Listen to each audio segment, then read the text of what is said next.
Rejection, just the sound of that word can make most people cringe. But here's the deal. Rejection is a part of life. Whether it's not landing that dream job, getting a no from someone you really like, or feeling like an outsider in social situations, everyone faces rejection at some point. And get this, those who succeed aren't the ones who avoid rejection, they're the ones who know how to handle it like a pro. Today, we're going to dive deep into how you can handle rejection in a way that doesn't just help you survive it, but actually thrive because of it. So let's get into it. Step 1. Embrace your feelings. Alright? The first step is simple, but not easy. You have to embrace your feelings. Yeah, that's right, let yourself feel the hurt, frustration, or disappointment. Now, I know this might sound counterintuitive. Most people try to brush off their feelings and pretend it doesn't affect them, but here's the secret. Resistance only makes it worse. There's a powerful technique for handling rejection called embrace, exaggerate, and laugh. This is something Julian, a social dynamics coach, once used to help his client break free from self-doubt. Let me paint the picture for you. His client was struggling with social interactions in London, and every time he tried to talk to someone, he felt rejected. After a few tries, he was ready to give up, saying, "This just isn't for me." But Julian encouraged him to embrace how he was feeling instead of running from it. If you let yourself feel it, you'll actually release some of that inner tension. So next time rejection hits, let yourself feel disappointed, frustrated, or even sad. Take a few deep breaths and remind yourself that it's okay to feel this way. Embracing your feelings helps you regain control. Step 2. Flip the script by exaggerating. Now here comes the fun part, exaggerating. This is where you take all those feelings of rejection and turn them into something a little ridiculous. Imagine you're a comedian telling a story. You've already embraced your feelings. So now take it up a notch. Over-dramatize it.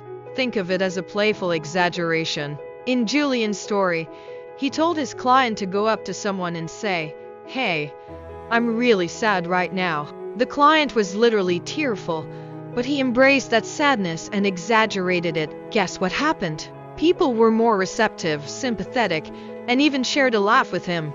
By blowing things out of proportion in a humorous way, you take the sting out of rejection. So, the next time you feel the sting of rejection, exaggerate it in a funny way. If you didn't get that promotion, try jokingly telling a friend, "I was so ready for that corner office with my name on the door." When you exaggerate it, you're reframing the rejection in a way that doesn't take itself too seriously. This lightens your mood and can actually make the whole thing feel a lot less painful. Step 3. Laugh at the situation. All right. So you've embraced it. You've exaggerated it. And now comes the final piece, laugh. Laughing at your situation is one of the fastest ways to strip rejection of its power. But here's the thing. It's gotta be genuine. Don't force a laugh. Instead, find a way to naturally chuckle at the absurdity of it all. An exercise that Julian uses with his clients is the awkward laugh. Let's say you're at a party, and you're trying to make small talk, but everything's falling flat. Try laughing every 15 seconds. Yeah, it sounds ridiculous, but that's the point. You might say something like, "Hey, what's your name? Haha, so, are you from around here? Haha." Eventually, you're going to start genuinely laughing because it feels so ridiculous, and guess what? So will the person you're talking to. Laughter breaks the ice, disarms any awkwardness, and makes it easier to roll with the punches. So, if you're faced with rejection, don't be afraid to laugh at the situation. Step 4. Practice genuine self-amusement. Now, this one might sound a little out there, but stick with me. When you're in a social situation or even just in life, a huge part of handling rejection is to entertain yourself. When you learn to genuinely enjoy your own company, rejection becomes less impactful because you're not relying on someone else's response to feel good. Self-amusement is the art of finding joy and humor in your own quirks and thoughts without needing validation from others. It might look like having little inside jokes with yourself or doing something silly for the sake of it. Julian talks about this exercise he does with his clients where they insert funny words or phrases into conversations. like randomly saying jelly beans or baby Yoda during small talk. It's a way of loosening up and reminding yourself not to take things too seriously. And here's the trick. People pick up on that vibe, and it often makes you more attractive and relatable. So the next time you're feeling rejected, find a way to amuse yourself, even if it's just a small inside joke. Step 5. Embrace the party mentality. This next step is powerful. Imagine that you're at a party, and your goal is to share the good vibes with everyone around you. When you're rejected, it's easy to feel like you're on the outside looking in.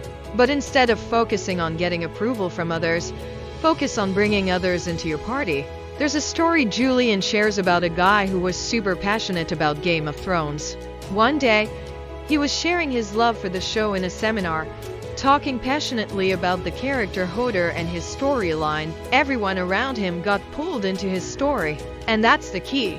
When you share your passions openly, you create a magnetic vibe that makes others want to join in. So if you're ever rejected in a social setting, shift your focus to sharing something you genuinely love. Maybe you're excited about a new book, a hobby, or a funny story.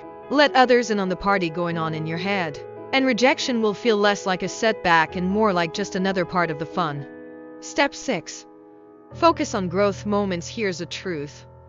Every time you face rejection, you're getting one step closer to growth. Think about it like this: the moments that stand out in life are often the ones where we're stretched, challenged, or embarrassed. Those epic fails and the cringe-worthy moments can actually be goldmines for personal growth. Let's say you're rejected in a job interview. Instead of dwelling on it, ask yourself, what can I learn from this? Maybe it's about refining your skills or becoming more resilient. Every rejection brings a chance to strengthen your character. Step 7. Avoid self-criticism loops. One of the most damaging things about rejection is how it can spiral into self-criticism. You might catch yourself thinking, I shouldn't have said that, or I should have done it differently. This is what Julian calls a self-attack loop. The more you criticize yourself, the worse you feel, and it can turn into an endless cycle. But here's a trick to break that loop. Next time you feel rejected, replace your self-criticism with self-compassion. Instead of beating yourself up, try telling yourself, it's okay, I'm human, or I did my best. When you're kind to yourself, you'll find it easier to bounce back and try again. Final step. Embrace, exaggerate, and laugh anywhere, anytime. Let's bring it all together. Whether you're facing social rejection, professional setbacks, or any form of no, the formula remains the same. Embrace, exaggerate, and laugh. The more you practice this, the stronger you'll become. Life isn't about avoiding rejection, it's about becoming resilient, learning to laugh at yourself, and knowing that each no brings you closer to a yes. So next time you feel that sting of rejection, remember to embrace it, exaggerate it, and most importantly, laugh it off. This isn't just about surviving rejection, it's about turning it into a superpower that makes you unstoppable. So go out there, embrace every part of your journey, and remember, you're on your way to becoming rejection-proof. The real power lies in knowing that no matter what anyone says, you're more than capable of bouncing back, stronger than ever. Subscribe for more on thriving, not just surviving.